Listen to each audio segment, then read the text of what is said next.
Coming up on Mountain News this morning, we'll take a look at the first black mayor of Lynch and the ordeals he suffered to get where he is today. And soon, labor laws could be changing in the Commonwealth, including what goes into your lunch break. Dedicated to Eastern and Southern Kentucky, this is WYMT Mountain News This Morning. Good morning, I'm Olivia Calfee. We are coming up on 6:30 on this leap day. It's February 29th. But first, let's send it over to meteorologist Mace Michaels for a look at your forecast this morning. It's a much drier start to the day this morning, Olivia, but colder start. The sun creeping up here in Hazard. You notice a few clouds there on the horizon, but there won't be too many clouds throughout the day today. We should at least be mostly sunny through the first half of the day and then turning partly to mostly cloudy for later this afternoon. Partly sunny, but easier way to call it. Upper 20s is where we're starting off, though. Noticeably cooler when you step outside, and it's even as cold as 19 in Irvine and warm as 29 there in Monticello. It's kind of our range this morning. Almost everybody is in the 20s. At times, though, we have seen the wind chills here dip back into the teens. Irvine, light wind, so your temperature and wind chill is the same at this hour, but we have seen some colder teens for the wind chills to start off our day here. Some of the high clouds from yesterday and clouds on the backside of the front have drifted away. We'll just have a scattering of clouds again on and off throughout this morning, turning partly sunny for later this afternoon. A nice travel forecast, though, with a mostly sunny beginning to the day and then a few more of those clouds drifting in for later on today. Here's how it spells out in the planner from 20s this morning on up into the 40s for later on. Full forecast coming up. We'll look at some warmer weather and rain chances returning, Olivia. All right, Mace, thank you.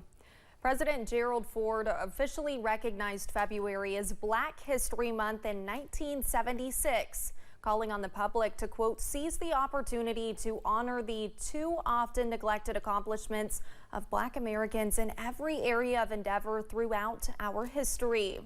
Last night, WYMT's Madison Carmouche began the story of one man in our own backyard. This Black History Month, I sat down with Pastor Ronnie Hampton as he shared with me the trials and tribulations in his life that gave him the tools to break barriers while staying true to his faith, leading him to eventually be the first Black mayor of Lynch in Harlan County. All of us are going to have our fair share of trials and tribulations.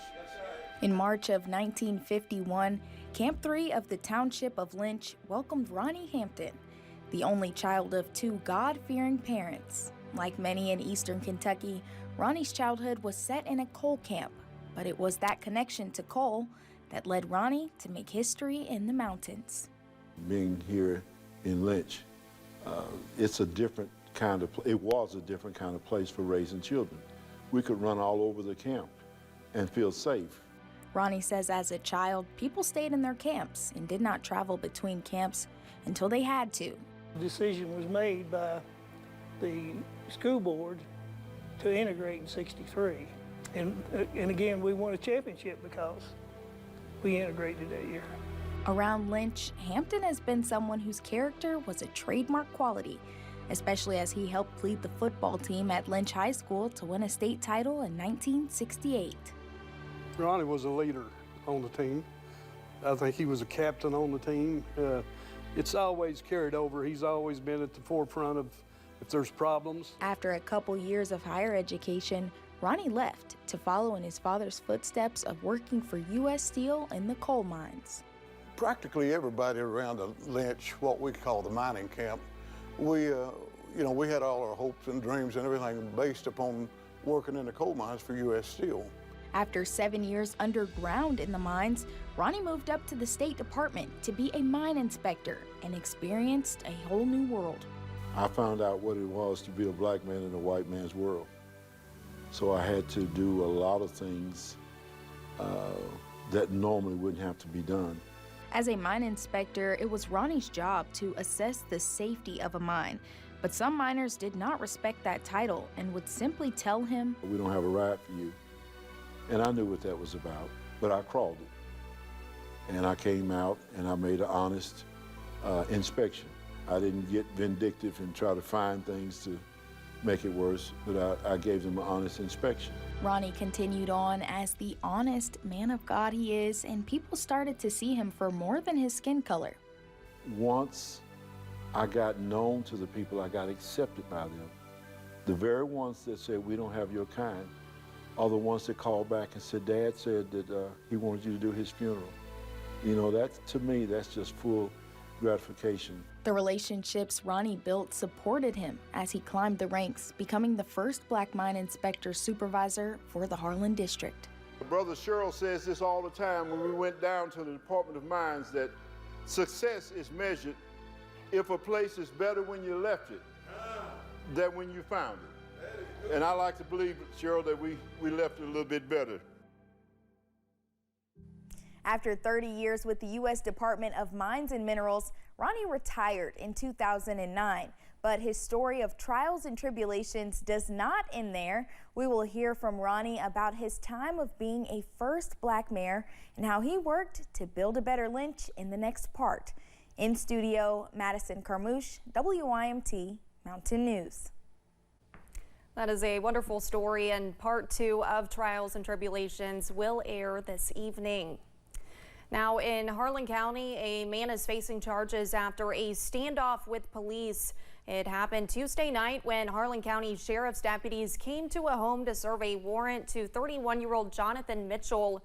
Police say Mitchell barricaded himself inside the home after it was deemed too safe to enter. Police say Mitchell was removed from the home and was arrested. Mitchell was taken to the Harlan County Detention Center. Now to Laurel County, where police are asking for help finding 2 vehicles that were stolen. Here's an image of them. Officials with the sheriff's office say they are a pewter-colored Chevy Silverado and a green Kawasaki Ninja. Officials say the vehicles were stolen about 10 miles from London Wednesday night. If you have any information about the case, you can contact the sheriff's office at 606-864-6600. And just one day after Arleigh Boggs Elementary hosted a reception for the first responders who helped them during a school bus crash last month, a bus on the same route had a run-in with a coal truck, and officials with the school say that none of the students were physically hurt following the incident, but 9 of the 14 Arleigh Boggs students that were in the accident yesterday morning were also on the bus last month. The incident happened on US 119 at a location known as Rocky Point. A state House panel debated Kentucky's labor laws yesterday afternoon. They approved House Bill 500. The bill deals with overtime pay, what's allowed when employees drive while on the job, and meal breaks. Supporters say employers are asking for this to help their operations in the state and to be more uniform with what's in place in other states. But opponents fear the law will have unintended consequences. Right now, Kentucky law says you have to give someone a 30-minute lunch break, but even if they're unpaid, you can require them to sit at their desk, still do their job. It's a sea change to long-standing basic rights and dignities on the job that will harm practically all Kentucky workers. The bill passed the House Small Business and Information Technology Committee and now goes to the full House. The bill's sponsor says the bill still allows for people to collect overtime after they work 40 hours. A bill introduced by the House of Representatives could put an end to daylight saving time in Kentucky. The bill was introduced by Representative Stephen Doan. If it passes, the new law would take effect on November 1st and make March 10th the last time the state would spring forward. This would require the state to observe the standard time of the United States. And we have an update following an investigation at a Wolfe County Dairy Queen. Employees say a manager forced them to eat ice cream contaminated with cleaning solution. We have received a response from the franchise owner, Steve Cottle. He says the manager is no longer an employee and the safety of crew members is their top priority. He said they are fully cooperating with law enforcement. The Challenger Learning Center in Hazard hosted the Kentucky Valley Education Cooperative for its board meeting yesterday. Officials with the center say they were excited to show schools what they have to offer students. Superintendents had the chance to tour the center and learn about the programs and camps offered. The cooperative is made up of 27 school systems in the region. Really what we want to do is just show off what we do. We have our simulated space missions here. We have this interactive science center that we're standing in.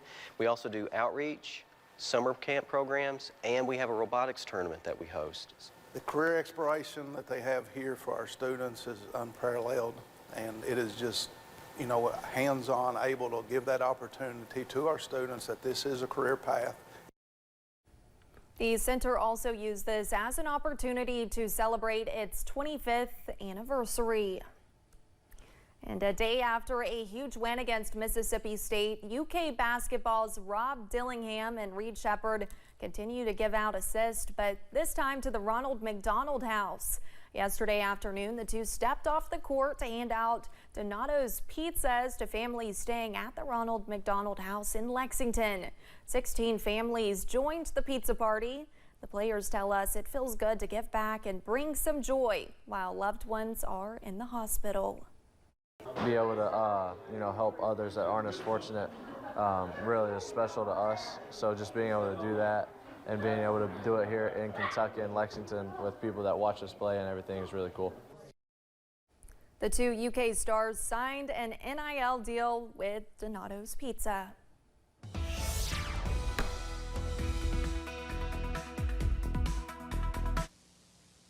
Looking at the sunrise this morning here in Hazard, nice to see it as opposed to yesterday where there were raindrops, showers, and storms around. Temperatures a little colder though this morning for sure. 25 degrees right now here in Hazard, but nice again to see that sun coming up and just a few clouds there on the distant horizon. As we look at the latest temperatures, 19 in Irvine, one of the colder readings. It's 20s, at least is in the 20s almost everywhere else, with Monticello there almost at 30. Wind chills have been in the 20s, Middlesboro down to 21.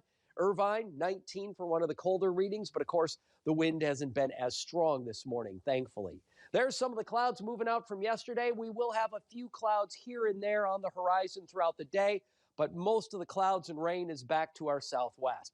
This will move in for tomorrow. Today it's looking good. Out the door, again, cold at this hour, no raindrops like yesterday, but up into the 40s for this afternoon with a mostly sunny sky. In the full forecast, we'll time out when the rain moves in for tomorrow and look at a weekend warm-up. Thanks, Mace, and thank you for joining us. We are coming up on 6:41. Still to come on Mountain News this morning. Senator Mitch McConnell announced he will be stepping down from Congress more than 40 years after being elected.